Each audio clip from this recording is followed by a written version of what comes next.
வணக்கம். ஸ்ரீ சிவசூர்யா ஜோதிட வித்யாலயம் வழங்கும் காலச்சக்கரம். நான் சிவசூர்யா செந்தில்குமார், கோவில் நகரம், கும்பகோணத்திலிருந்து. நாம் தொடர்ந்து நட்சத்திர அதிபதியின் கோவிலை பார்த்துக்கிட்டு வரோம். அந்த வகையில் நம்ம இந்த பதிவில் பார்க்க இருப்பது புனர்பூசம், பூரட்டாதி, விசாகம்.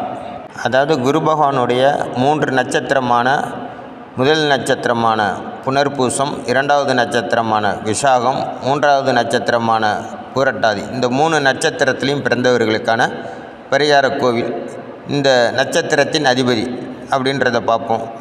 இந்த 3 நட்சத்திரத்தின் அதிபதி தான் உங்களுக்கு தெரியும், குரு பகவான். பொதுவாகவே குரு பகவானுடைய நட்சத்திரமான புனர்பூசம், விசாகம், பூரட்டாதி இந்த நட்சத்திரத்தில் 2ஆம் பாதத்தில் பிறந்தாலும் 4ஆம் பாதத்தில் பிறந்தாலும் அவங்க அந்த நட்சத்திரத்தில் அமர்ந்த கிரகமும் அதில் உள்ள சந்திர பகவான் அல்லது லக்கணப்புள்ளி விழுந்துச்சுன்னா லக்கணப்புள்ளி, சந்திர பகவான் பயணித்தார்னா சந்திர பகவான், அதாவது குரு பகவான் நட்சத்திரமான 2, 4ஆம் பாதத்தில் இந்த மாதிரி இருந்துச்சுன்னா அந்த கிரகங்கள் புஷ்கர நவாம்சத்தை சென்றடையும். சரி, நம்ம இப்போது பார்க்க இருப்பது இந்த 3 நட்சத்திரத்தின் அதிபதி. இந்த 3 நட்சத்திரத்தின் அதிபதி யாருன்னு பார்த்தோம்னா குரு பகவான். இந்த நட்சத்திரத்தில் அதாவது புனர்பூசம் 1, 2, 3, 4 பாதத்திலையும், விசாகம் 1, 2, 3, 4 பாதத்திலையும், பூரட்டாதி 1, 2, 3, 4 பாதத்திலையும் பிறந்தவர்கள் வாழ்நாளில் ஒரு முறையாவது சென்று தரிசிக்க வேண்டிய ஒரு அற்புதமான கோவில் எதுன்னு பார்த்திங்கன்னா ஆலங்குடியில் உள்ள குரு பகவான். அதனால் நீங்கள் குரு பகவானை மட்டும் தரிசித்து வர்றது சிறப்பல்ல. குருவுக்கு குருவான சிவபெருமானை முதல்ல தரிசனம் பண்ணுங்கள், அப்புறம் அம்பாளை தரிசனம் பண்ணுங்கள். பிறகு குரு பகவானை பார்த்தால் மட்டுமே முழுமையான பலனை நீங்கள் அடைய முடியும். இந்த கோவிலில் ஒரு சிறப்பு என்னன்னு பார்த்தீங்கன்னா, குரு பகவானை வணங்கிட்டு சனி பகவானுக்கு தனி சன்னதி உண்டு. இந்த சனி பகவான்கிட்ட உங்கள் பேரில் ஒரு அர்ச்சனை பண்ணிக்கிட்டிங்கன்னா நல்ல யோகத்தை வழங்கக்கூடிய அமைப்பில் இருக்கார் சனி பகவான்.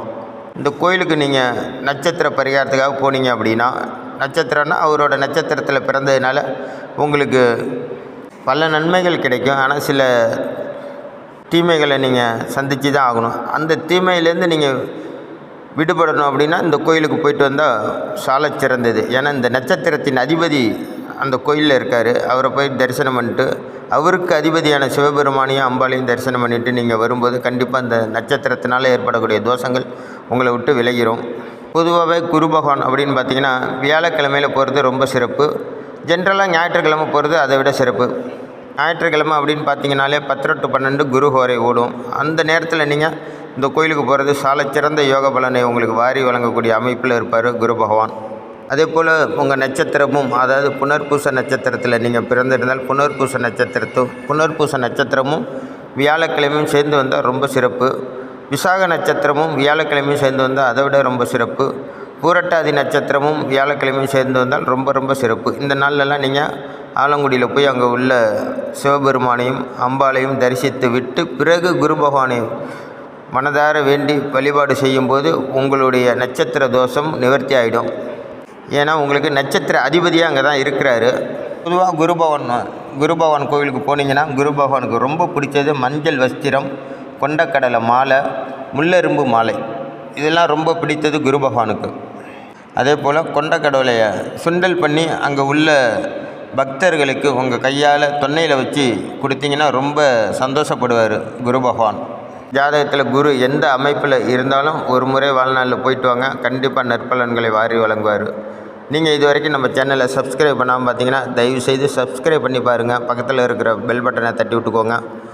இந்த பதிவு உங்களுக்கு பிடிச்சிருந்தால் மற்றவங்களுக்கு ஷேர் பண்ணுங்கள். நன்றி, வணக்கம். நல்லதே நடக்கும். வாழ்க வளமுடன்.